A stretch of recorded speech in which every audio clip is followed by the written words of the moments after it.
A mi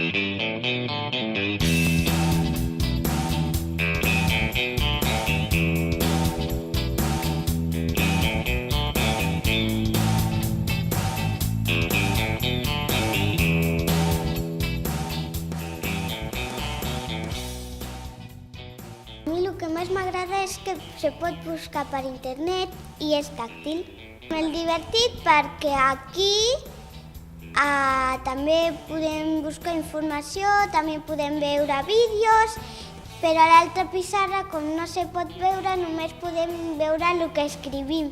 Aquí se pot veure el que escrivim, dibuixem i busquem per internet. El notebook fa que podem escriure, dibuixar, canviar el tipus d'esborrador, el color dels llapis, moltes coses pots fer.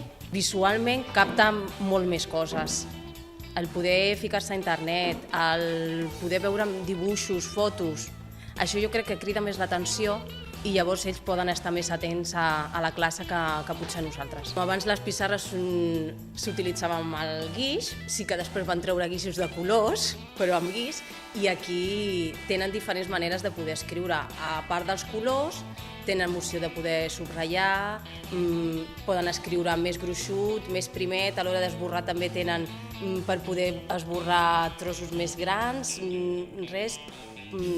coses superpetites, o sigui que molt millor. I també de cara a nens amb educació especial, els sí és molt més fàcil. Jo tinc a classe un nen que és especial, llavors a aquest nen també li va millor perquè així pot fer-ho millor, perquè és que l'altra pissarra no pot agafar bé el guix i pot veure i tocar-la i pot fer moltes activitats igual que nosaltres.